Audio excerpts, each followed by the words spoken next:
Former UFC featherweight and lightweight champion, the notorious Conor McGregor, is back in the news again, and it's heavy. It's heavy. Dana White says Conor McGregor is going to be fighting at the White House, June 2026. Conor McGregor says it's his event, and he actually picked his opponent yesterday. He said he's going to be fighting Michael Chandler, June, White House, headlining the UFC event. Oh my. Dana White supports it. Conor McGregor says it's his event. He's going to choose his opponent. He's getting in shape. He's in the the UFC testing poll. USADA was a couple years ago. He's in the UFC anti-doping testing pool. He's ready to go. Conor McGregor is fighting again, and it's hard for me to say, but it's going to happen. It's going to happen.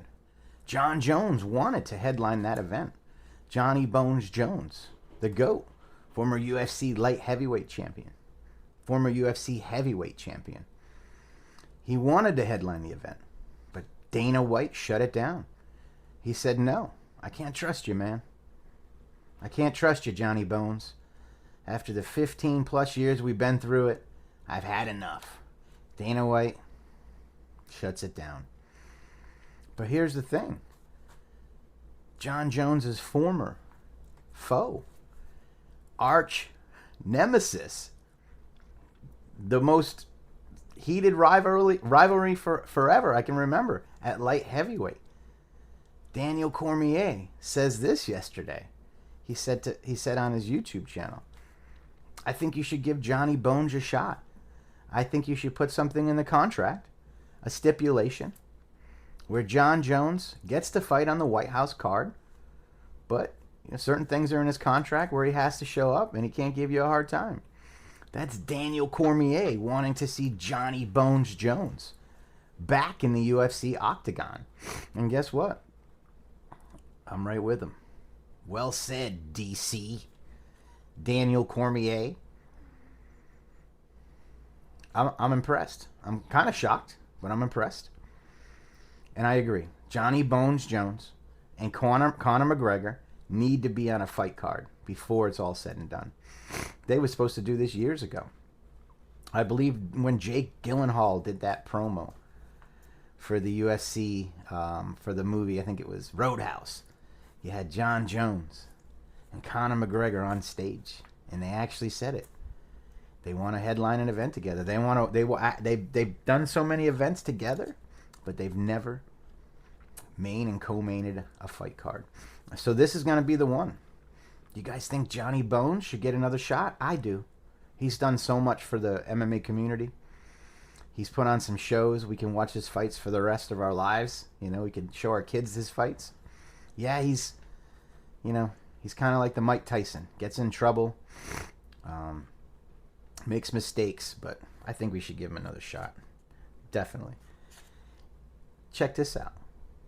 Israel Adesanya's head coach, Eugene Behrman, says he's got 2 left in him. What was the exact quote? He's got a couple left in him.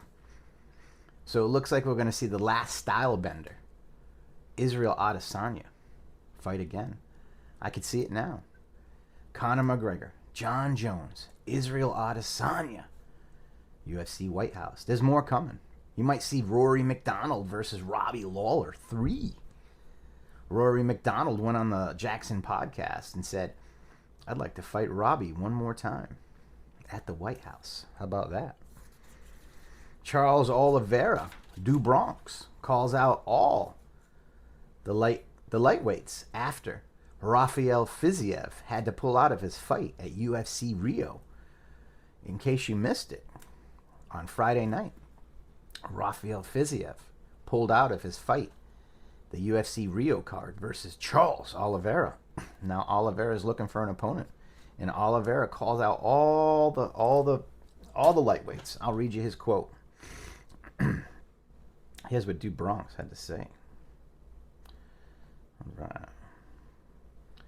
It's not a good look. I saw one saying this, another saying that. But when the UFC calls, what do they say? Oh, I can't. I got a bellyache. I broke a finger. It's a bad look. That's Du Bronx. That's Du Bronx. He's not happy. How about this? Arman Sarukian, last Friday night, submitted Benson Henderson. He was a side choke. Put him to sleep in Russia at a grappling event.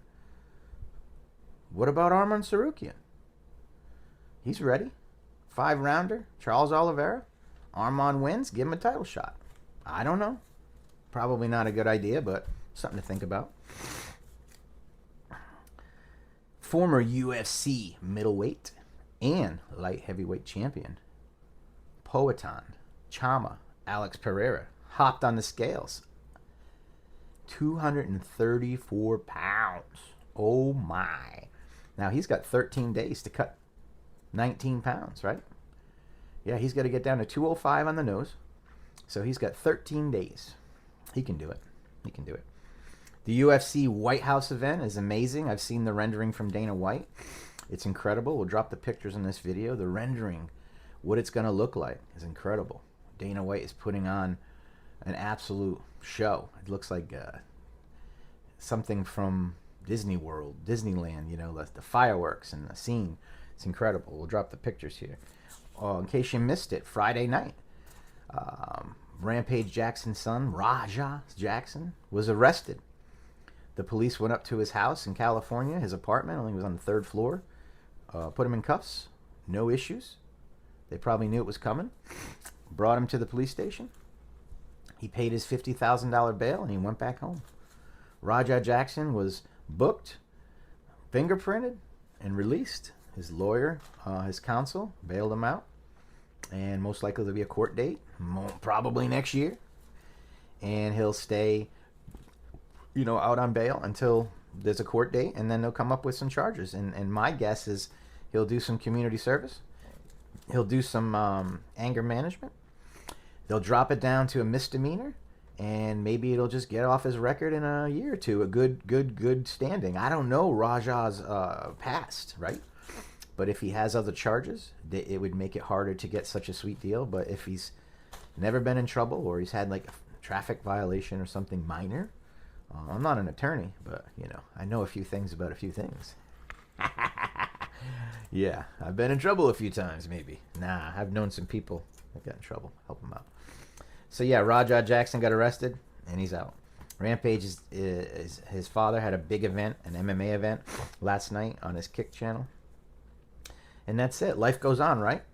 He's probably going to get punished. He's probably going to face some fines, probably have to pay some money. And there you go. So we covered Conor McGregor and UFC Perth this weekend. Let's run it. Let's run down UFC Perth. We can't forget about UFC Perth. Very excited about this one. Let's start the main event, guys. Let's not go to the bottom. Let's go to the top. You got Carlos Ulberg versus Dominic the Dominator Reyes. Main event. And then you got Jack Jenkins versus Ramon Tavares. That is your co-main. You got Jimmy Crute versus Ivan Erslan. And then you got Jake Matthews versus Neil Magny. That's going to be a banger. Tom Nolan versus Charlie Campbell. Justin Tafa versus Louis Sutherland. And then we've got, it's a 14 piece, man. It's 14 fights. Navajo Sterling returns against Rodolfo Bellato. Could be interesting. Loma Lookabone Moan Me. Loma Lookbone Mama. I don't know. Loma versus Alexa. Jonathan McAuliffe versus Oban Elliott returns. Look at Oban Elliott is ready to get his dub. Cameron Browston versus Andre Petrowski. Colby Thickness versus Josias Musasa. Jamie Malarkey versus Rolando Bedoya. The women, Michelle Montago versus Luana Carolina. And heavyweight bout, Brandon Perichak versus Alicia Ellison. You got 14 fights. UFC Perth. It's going to be an early fight night. It's probably going to be like a noon on Saturday. That's it. We had no fights this weekend. We made it through. It's no big deal, right? Everybody got some rest, had some fun, and we're back, baby. I'm Chris, MMA Uncensored, MMA Pat, Combat Sports News. I do a lot of stuff. And have a great day, and we'll see you on Friday. We'll do our picks on Friday, and we'll talk some more MMA news. If something pops off, we'll go live on this YouTube channel. Make sure you subscribe to this YouTube channel. It's getting hot.